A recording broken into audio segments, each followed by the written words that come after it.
Podcast.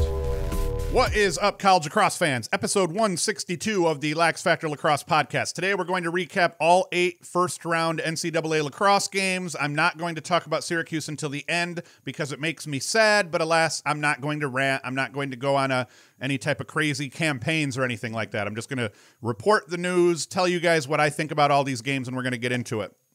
Before I do, go to LaxFactor.com. You can support us that way. We've got swag, hats, t-shirts, all sorts of crap.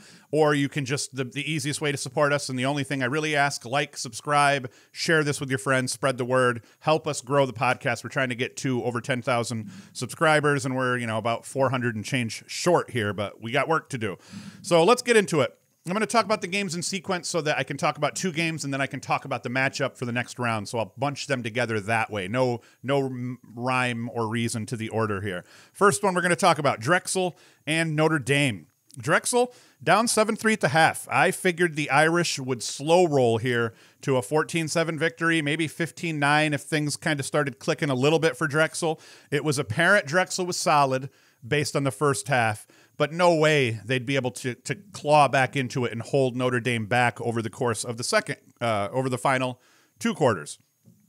Another game, we saw a lot of really good goalie play over the weekend, and I'm not talking just good goalie play. I'm talking we saw some incredible goalie play over the weekend. This game was no different, except in this case, it was the higher seeds goalie that had to play well, or else the higher seed would have lost this game.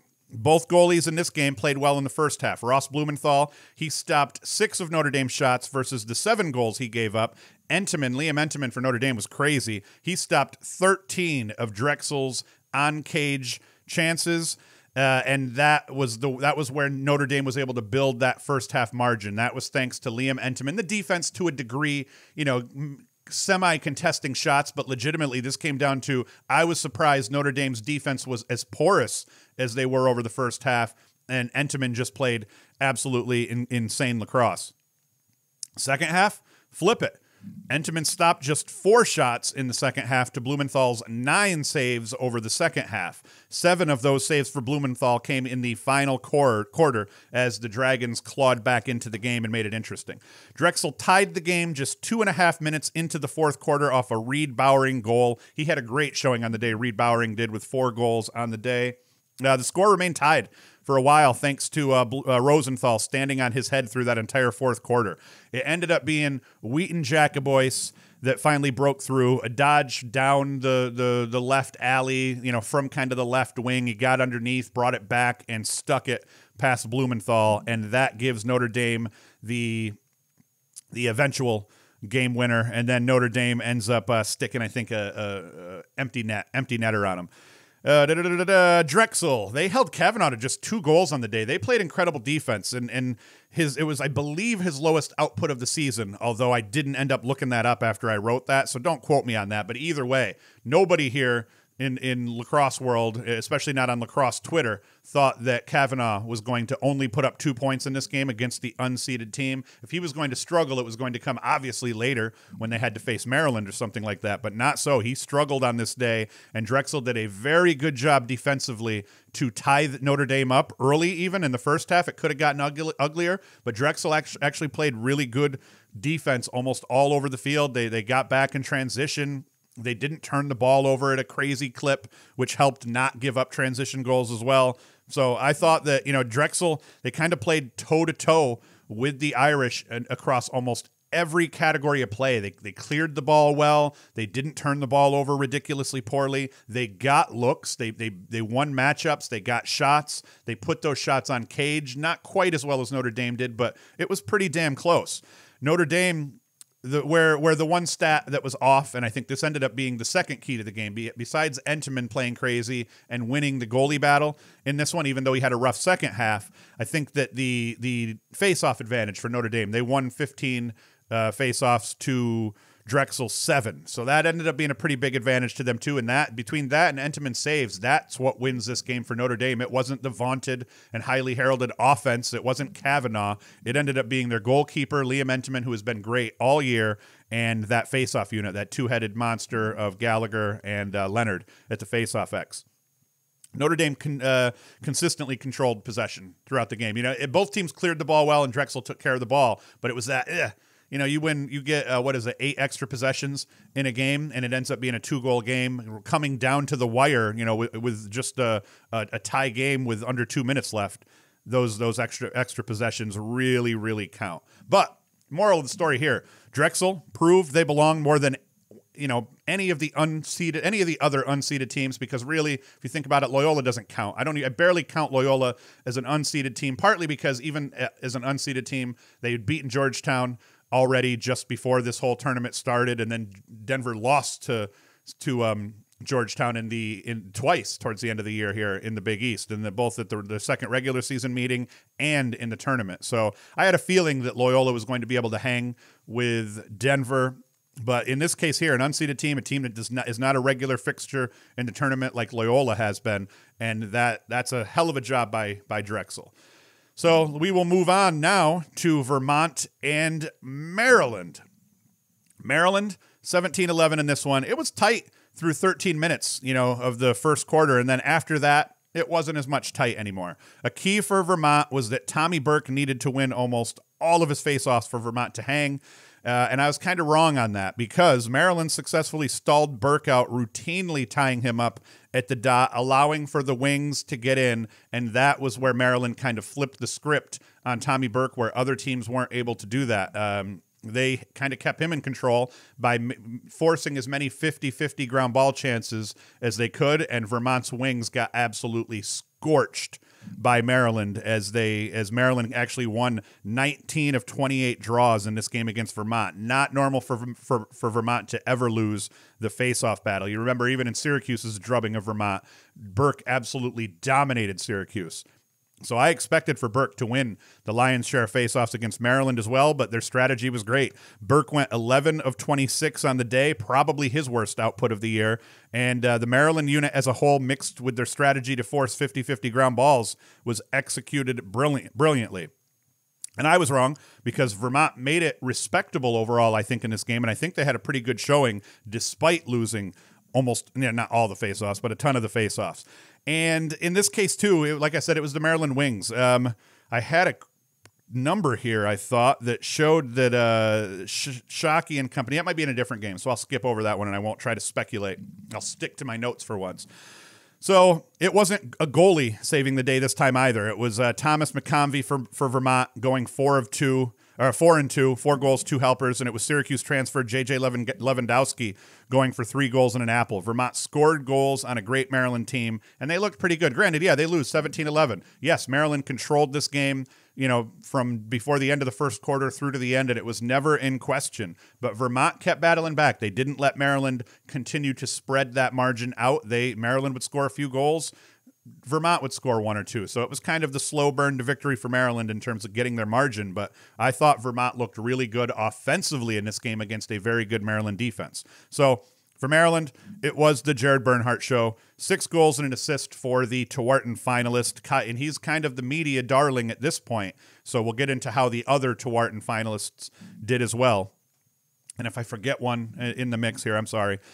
Kyle Long, he put up 3 goals and a dish. Another Syracuse transfer, Logan Wisnauskas, 2 goals and an assist. Maryland had a lot of other guys factor. They're deep after all. Probably, I think one thing Maryland proved here is the way they're kind of scoring filled out through their roster. They proved they're as deep in terms of depth of scoring as Duke and UNC are. They can sting you 2 midlines deep easily, and their 3 attackmen are as good as anybody in the nation. Their defense is good. They have got a solid goalie in McNaney.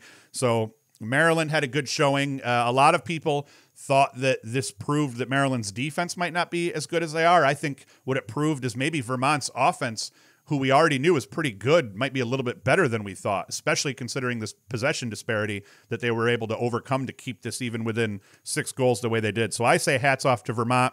It was a rough go for Tommy Burke on this day, but he'll keep his head held high, and we'll get to watch him continue to develop at Vermont. I am a big Tommy Burke fan, so good job by Vermont, man. I think that was good. You got into the tournament, and you actually had a good showing against an undefeated Maryland team. Yeah, they did no worse than anybody in the Big Ten did.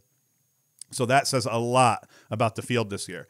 So the matchup coming out of this one, Maryland against Notre Dame, and I like Maryland. Notre Dame got tested and proved that, hey, they can play, but Drexel gave Maryland a good look at how to disrupt Kavanaugh. They gave Maryland a good look at trying how to control this offense overall, how to attack this defense successfully, because let's be honest here, Maryland's got a lot more offensive weapons than Drexel did against Notre Dame. So to see the success that Drexel had offensively against Notre Dame, and then more importantly defensively, I think that gives Maryland a really good blueprint for how to attack Notre Dame. And I think that probably based on the looks, that probably Maryland's going to benefit a little bit more from the tape and being able to plan a strategy around their opponent, because Drexel had a lot of success where some other teams didn't have anywhere near that success against Notre Dame.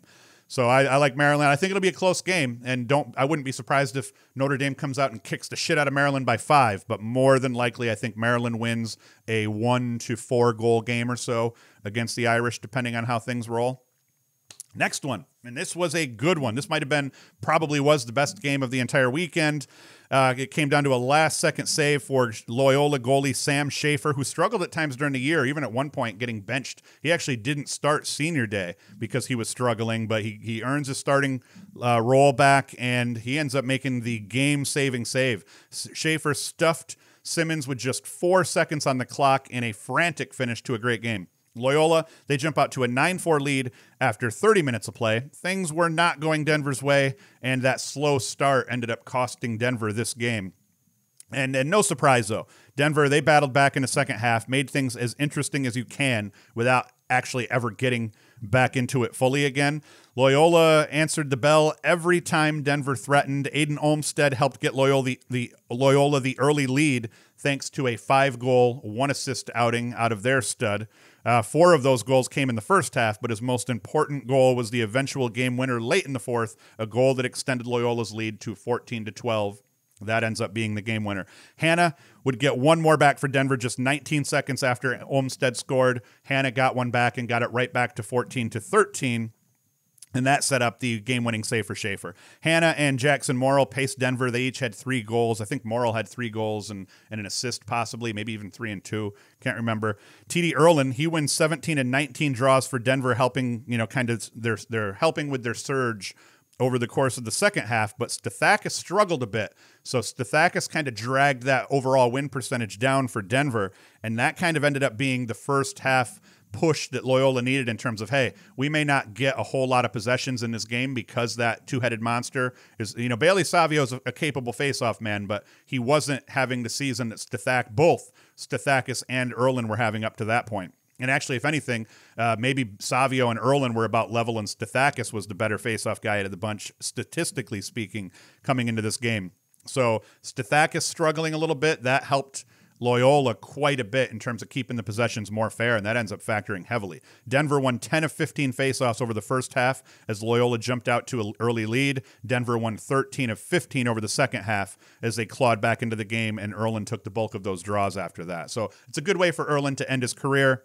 In the end, it's not enough for Denver. Shafer makes a crazy save. I heard a lot of people chirping the save. What you have to realize with goalies is if a player hits a goalie in the chest, so be it. It's that player's bad for doing it, or it's a mix of that player's bad for doing it and the goalie being in good position. Being in the right spot to face that shot is half of the ball game. So, I mean, it wasn't like it hit him square in the chest. It kind of hit him up on the shoulder. I think it was like in here somewhere or whatever. Being in a position like that on a one-on-one where a guy is streaking totally across the face of the crease, not bad. I mean, yeah, he faked high and put it high, but how many goalies will take that fake and then automatically start to go low? He stood his ground. He stayed in good position. He made a save. I can't say enough good things about it. If you want to chirp the save, hey, man, it's America. You can, but I think it's being a little bit overly critical. It's like, comparing 2 hot girls and saying that, hey, this one's better than that one when both of them are totally beautiful and should be happy and, all that crap. Anyway, that's a weird thing to relate here.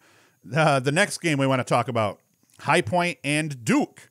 High Point, they kept things reasonable, but never really threatened in this one. We saw a lot of that. A lot of, hey, here's the higher seed won by a margin, but the lower seed kept things reasonable. That's kind of the name of the game here once you get to the tournament, especially in a case where High Point got absolutely destroyed by Duke in their first meeting this year. It was Michael Sowers' world, and High Point was just happy to be alive and still playing lacrosse. Sowers finished the game with 8 points off 4 goals and 4 apples. The Princeton transfer scored, he factored in 8 of Duke's first 10. I just totally butchered that entire sentence.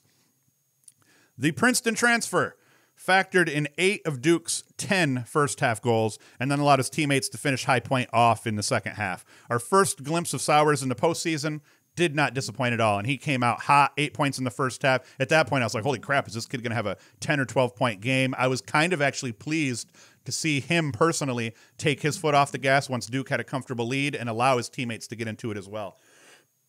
And it wasn't an allowed, I mean, it's just like, hey, you got your cheddar. You now know what you can do. You're now feeling pretty good. Now let's let these other guys get some playoff flow as well.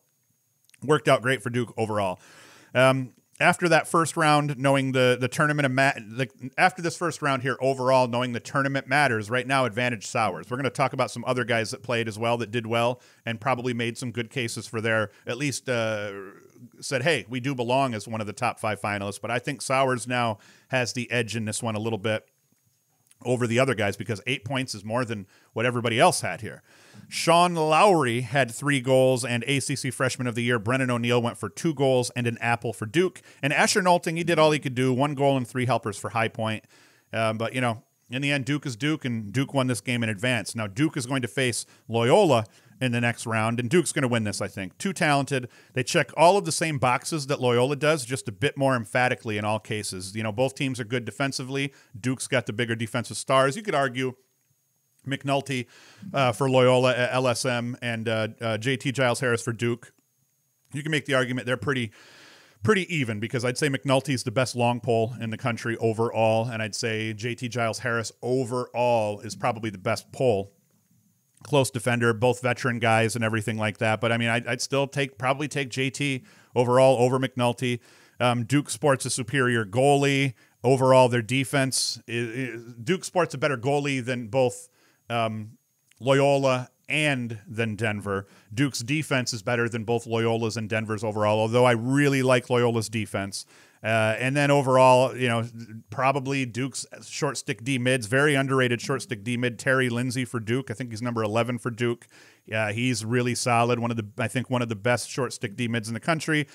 Duke is better in goal, better at attack, better at midfield. Loyola's, I think, is good enough to keep things chill and not get blown out again, but I think we're probably going to see a similar game to the way this High Point game went down. I think that Loyola may keep it a little bit closer early on. I think Duke will eventually wear them down and end up winning by anywhere from 2 to 5 or 6 goals legitimately. And then I wouldn't be surprised just based on matchups if Duke just came out and kicked them all over the field, but I doubt it. I think Loyola's going to show well. I think Loyola's riding a nice wave right here, right now. They've been battle tested as much as any other team that's unseeded that's been in the tournament. So I like Duke to win it, but I think that it could be a very close game. Either way, it's going to be a solid game. Once you get to the quarterfinals round, everybody's solid. You know, every team is going to be really good, and every team has a chance to win the game. So there's no hot takes out of me here. While I do think that obviously these higher seeded teams are going to win because by design, that's the way it's supposed to work. Anything could happen in any of these games. All right, next up. Monmouth and UNC. UNC's first home playoff game since 2014. I thought Monmouth played tough over the course of the first half. They only gave up 7 goals to the Heels, and when I actually was recording a lacrosse game on Saturday, so I only watched the second half of this. So when I got home and saw that it was a 7-3, I think, or something like that at the end of the first half, I was like, whoa, like Monmouth is playing some defense. They're limiting North Carolina quite a bit. Noah Lode's 9 first-half saves really helped in that over those first 2 quarters. He only stopped 4 shots, giving up 9 goals in the second half. But considering the overall talent discrepancy, he should feel really good about his first half save totals and kind of helping keep Monmouth in this game overall.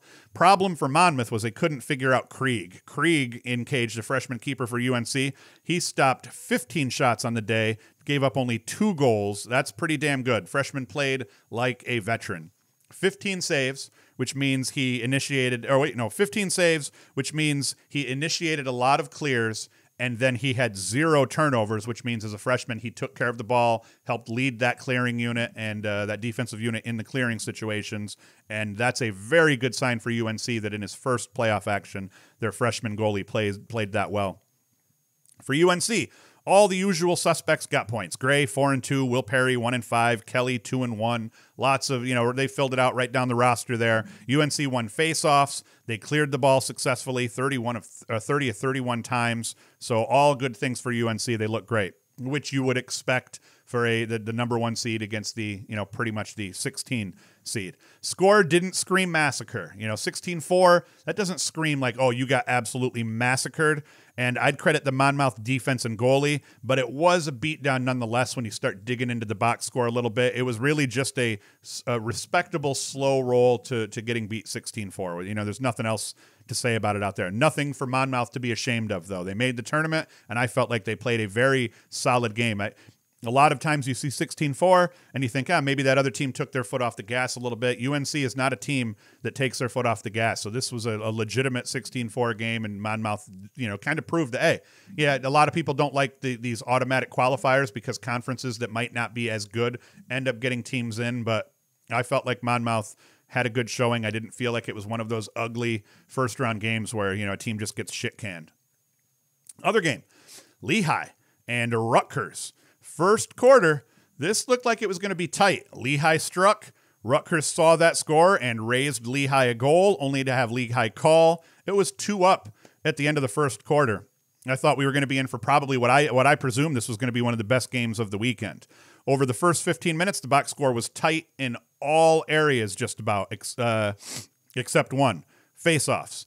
As expected, Sisselberger won 15 of 19 overall. He won 8 of 9 over the first half and took all 5 draws in the first quarter. So that's where, hey, this game's not too bad at the end of the first quarter, and we're tied up here.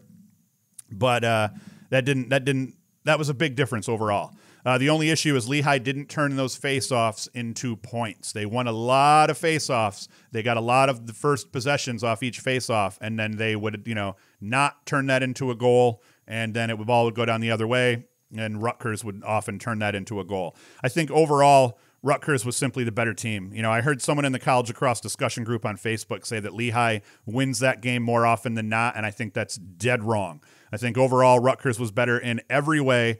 Talent-wise, better. Overall, better at every position other than Fogo. Fogo was the only position I think that you could say Lehigh was clearly better than Rutgers at. I think everywhere else, Rutgers won that battle. And they controlled and won that game overall. And, what are you going to do?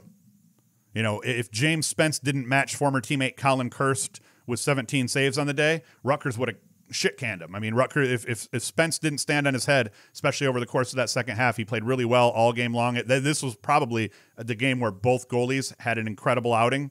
If Spence didn't do that and hang tight with his former teammate in Kirst, because Kirst had 17 saves as well, in cage for Rutgers. If Spence didn't do that, it means what? Spence has a respectable, 14 saves on the day, and that's jumps the score up 15-5, maybe 15-4, because sometimes you score a goal, it's gonna go two ways. So I think that's one of the big problems here. Kirst was the better keeper. He gave up fewer goals. Charlambides, Mullins, and Kirst were superior offensively, and the Rutgers defense forced Lehigh into 10 of their 14 turnovers overall. So I think despite all of this, the game did feel a little bit closer than that because it was clean. Both teams cleared the ball well. They got up and down the field. The goalie play on both sides was spectacular, and they both got lots of looks overall.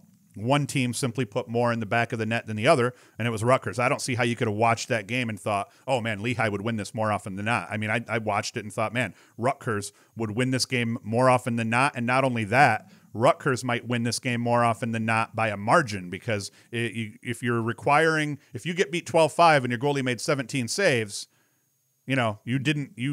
that's not a situation in which you're going to say, oh, our goalie's going to make 17 saves every game. Colin Kirst made a lot of saves in almost every game that he played all year long. I don't know about Spence, how he did. I mean, I know Spence is a solid goalie, and he proved it. But either way, UNC, they're going to face Rutgers here in the next round. I think UNC is going to take this. These two teams, they match up actually pretty well as you kind of compare all of their units. For Rutgers to win, Kirst is going to have at least 17 saves in cage again, I believe. He's capable of getting hot and doing that, so I'm not saying Rutgers doesn't have a chance. They absolutely do. They can score, they can play solid defense, and if their goalie gets hot, which he's proven he's kind of been hot all year long, that's great. I know a lot of the talking heads are talking about Kirst as maybe, the best goalie in the country.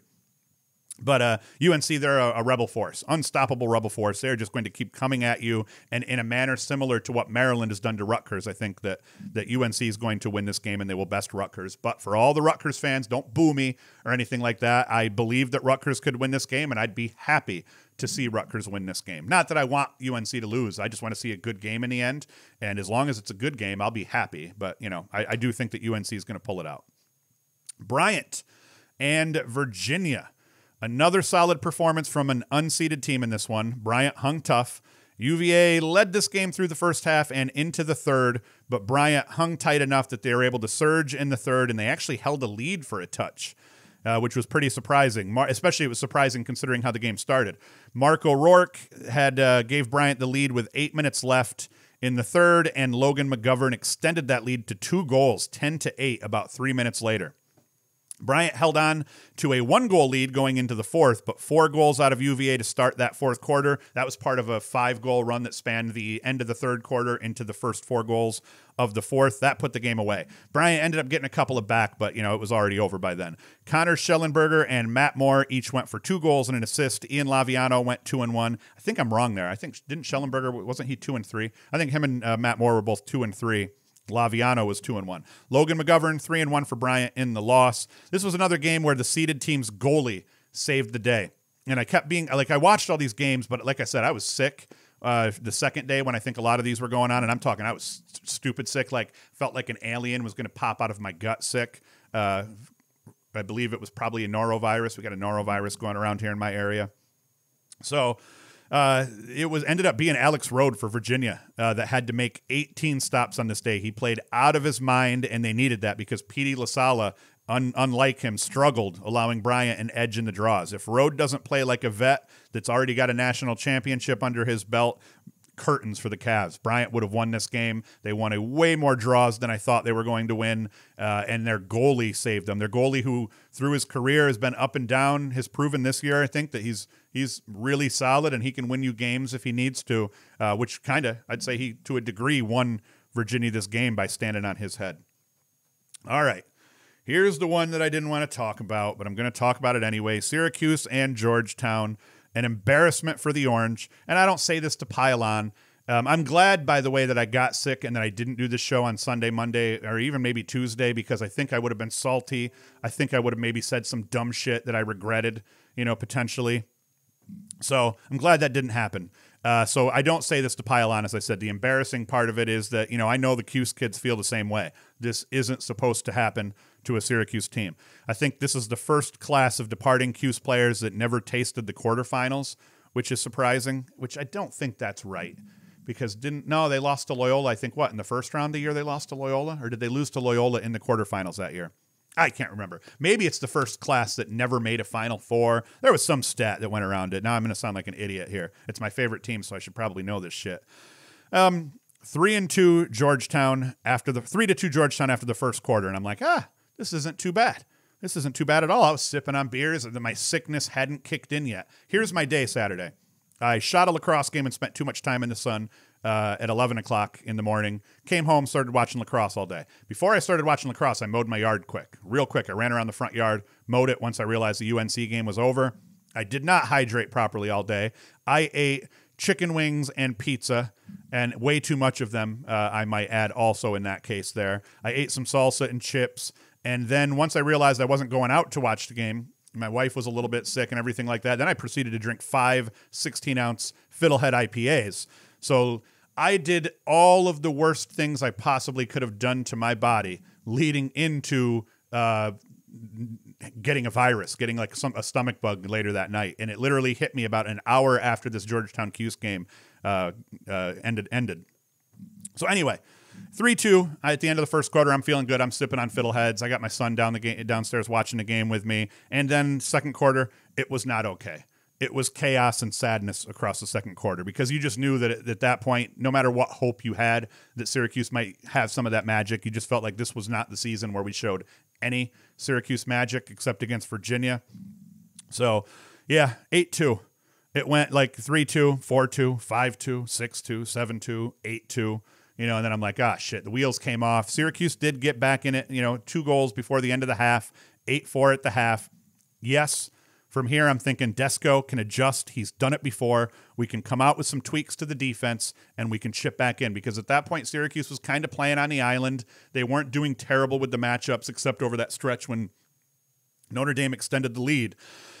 But nope, no adjustments. Or if they did make adjustments, the adjustments made things worse. The lead was extended to 13-4 before Syracuse scored again, and then I got really angry. I finished watching the game to the end, although I paid less attention and actually started cutting up highlights. I had the game on the big screen in here. It's 106 inches, so I can kind of watch it from my desk. So when I'd hear a goal was scored, I'd peep out and say, oh, Notre Dame scored again, yay. And that was it. So like those last, at 13-4 was when I kind of came into the office and started cutting up highlights for this show. It was brutal. Caraway and Declan McDermott, they feasted 5 goals each. Dylan Hess, 4 goals. Colgate transfer, Nicky Pekovic. He goes 2-2. He was very familiar with Syracuse over the years. For Cuse, Trimboli, he had a solid end to his career. 3 goals. Good for him. I always dug the kid. He's one of my favorite Cuse midfielders. Even the face-off battle was split. So the Cuse guys, they handled their business at the face-off dot. I think it was split 14 of 28. Each team won 14 face-offs. So, I mean, this was a case where the Syracuse defense was just not very good, and that ended up being the problem. We all of us knew we had defensive problems coming into the season. We were simply hoping that between our face-off success from the previous year and the offensive success from the previous year, it would be enough to overcome it. It wasn't like we didn't have talent at the defensive end of the field, but it ended up being we didn't have enough talent at the defensive end of the field. And I put a lot of this on our short stick D mids. If you weren't Dearth, you pretty much stunk.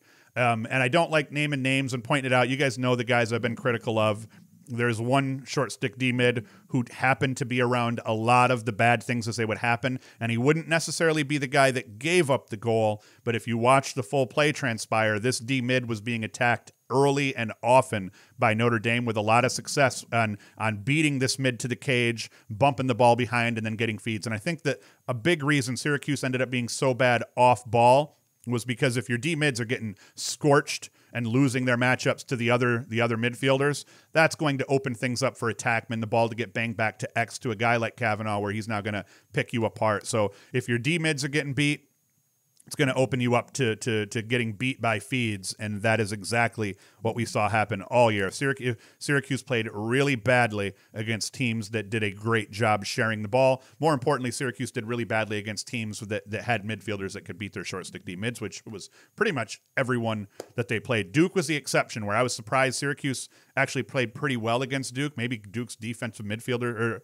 maybe Duke's midfield didn't play well against Syracuse. Who knows? But in the end, this was a case of the Syracuse defense being terrible. They allowed the Hoyas to absolutely pepper Porter, who actually didn't play that bad. 15 saves, considering that he got absolutely shellacked in cage. A lot of people dumped on Porter this year, and I don't think that was fair either. I think that if you're going to dump on anyone, dump on Desko and Leland Rogers first. They're the ones that could not figure out how to get this defense at times to even look anywhere near respectable. And I make the argument that if you can play a team like Duke defensively as well as they did, if you can play Virginia defensively almost to perfection twice, granted the face-off dot played a huge role in that, why then do you turn around and just get the shit kicked out of you by UNC and Notre Dame and Army? And I think that the problem was the defense. I think the problem was defensive scheming, and I think the big problem was the adjustments weren't there. In past years, the adjustments were there. Cuse often would get a slow start defensively, only to lock things down over the second or third quarters, and they would get back in these games and not more often than not win them. In this case, Desko looked helpless. You see the memes. The camera just kept going to Desko after just Notre Dame kept piling it on, and Desko legitimately looked helpless. He didn't have an answer. You didn't see any fire out of him. He just looked confused, angry, very uncharacteristic of him, and he kind of looked like that all year. Partly because it's probably tough not having the quality and roster that you've had over the course of your career, but whose fault is that? We've lost so many recruits. You look at guys like Logan Wisnauskas tearing it up at Maryland. You look at a guy like J.J. Lewandowski who ends up going to Vermont. I mean, how can you not keep J.J. Lewandowski happy? The kid, now he's playing really solid for Vermont. I mean, we could have used a dude like that. Hell, we could have used a dude like that on attack. So I don't like it. I think that a lot of people were dumping on the team, saying they lacked motivation, they lacked heart, they gave up at the end. I don't think that's true. I don't put this on the team. I put this on the coaching staff. And this is not my opening and my officially joining the Bluebirds and the Fire Desco group. Certainly, positives could come out of Desco deciding to step down and retire. But just as of yesterday, Joey Spallina, our coveted recruit who just had 13 assists against, I'm forgetting who he had 13 assists against, but he just set a Suffolk County record for 13 assists in a game. He was 0-13, 13 apples and no goals. That's pretty crazy. He just came out in support of Desco, saying he's looking forward to playing for Desco when he ends up at Syracuse. So the current deuce for Mount Sinai, future deuce for Syracuse, he put out a vote of support for Desco. And here is the kicker. Everybody who's calling for Desco's head, you have to understand that there are a lot of scenarios where if a head coach, especially if a head coach gets fired and it maybe looks a little bit ugly, you risk losing your recruits. And right now, it might be what's best for Syracuse in the long run, getting some new blood in now, simply because we're going to have an adjustment period after that. So it's like, pull the Band-Aid off. Let's move on. Hopkins did it. UVA did it. And look what UVA is doing right now. So our biggest rivals got rid of their coaches that hadn't been winning and hadn't been keeping the program on the track that the alumni and fans wanted them to be on. And Hopkins, they just did it. So now we'll see how that works for them next year and the year after. Didn't look great for him this year, but Hopkins was in bad shape in terms of their roster quality coming into the season. And then Joey Epstein just not looking like himself until closer to the end of the season didn't help either. So I think Hopkins will indeed bounce back and be a force in the Big Ten next year. And then look what it did for UVA. They get rid of a legend in Starsia, and they win a national. They're the current national champion at this point, and still looking really good. So what's to come of Desco? I don't know. I'm still not on the Fire Desco camp. Because there's positives to take from both sides of it. If Desco stays, and we can keep all these current recruits, and nobody walks away after the nightmare of a season that we had this year with the Chase Scanlon crap and the COVID crap and the getting shit kicked and shit canned by a bunch of teams here. If we can keep our quality recruiting classes, not next year, but the year after, and keep all these guys coming in with Desco, well, giddy up. But Desco is one of the older coaches in college lacrosse already. Does he have 6 more years to get those, in him to get those kids through their career? So it's one of those deals where ideally, if Syracuse could keep that recruiting class, more importantly, if they could keep their top 2 recruits, Spallina and the other kid, I can't remember who he is now off the top of my head. If they can keep those guys and get rid of Desco, sadly, that's probably the best case scenario for Syracuse. But if they can't, then, hey, man, I'd almost rather see Desco hang, get these kids in, maybe step away after. Maybe Desco could still win another national championship. I don't know. So I'm not going to join the Fire Desco crew. Secretly, I have had some conversations with people that might indicate that I was on that camp, but I'm not really. I'm waiting to see what happens here, and I just don't see Syracuse firing him. I mean, it was a weird season. He can't really control Scanlon, even though Scanlon is his problem as the head coach. He didn't really have control over that suspension, even though he said that he did. There was Title IX involved in that, and that really tied the hands of the school. I think that considering Title IX, they did really the only thing they could have done in this case, which was suspend him, but not let him rejoin the team. So I don't know. It's ugly, and it makes me sad, but alas, Cuse is done. I'm going to stop talking about him now, and we're going to talk about Georgetown and Virginia here in the next round. Could be a dogfight. Should be a dogfight. I like UVA for one simple reason. Just like LaSala is at his best after getting 2 violations and having to take a draw under the threat of a penalty, should he falter again, he is going to bounce back with their season on the line against Georgetown. He is going to be an animal against the Hoyas, and UVA is going to win in a close one, partly because of Petey fucking LaSala, baby. And right now, I am rooting for the ACC. The weird thing is I like Maryland. I've watched a ton of Maryland games this year too. So I'm now just sitting here like I'm just a fan of these games and these matchups from here on out. So I don't really care who wins in the end, because if it's Syracuse, fuck everybody at that point in terms of who I really want to win. So I'm just hoping to see good games go out and all this crap. I still like my bracket. I still think my bracket holds up, so I'm going to stand by that. I'm going to stand by these predictions. I think UVA is going to beat Georgetown. I still think we may see 3 ACC teams in the Final Four mixed in with Maryland. Notre Dame may be the only one not to falter, but there's still a world in which we could see 4 ACC teams in the Final Four, which would be absolutely bonkers. It would be the ACC tournament that we didn't end up getting, so that would be awesome. So, all right, I've rambled for what I'm sure was a pretty long time here at this stage. So I am back in the land of the living. I feel better. I had a nasty stomach bug. I watched lacrosse from bed all day on Sunday, feeling like total hot trash. So that's it. I'm going to get the hell out of here. I'm going to be back, and I will probably do the show on Monday, because I think all the the games are between Saturday and Sunday. There's only 4 of them, so there's no sense in doing a show for each one of those. So I'll end up doing the big show on Monday. Probably I'm not going to do a live stream on Saturday. We're getting ready to go on vacation. So our finals, the show that I'm going to have to do for the finals is going to be from Florida. So that'll be dope. I'm going to do it from the condo. Or I forget, are we renting a condo or are we renting a house? I can't remember what we're doing. So wherever I do it, it'll be on location while I'm on vacation.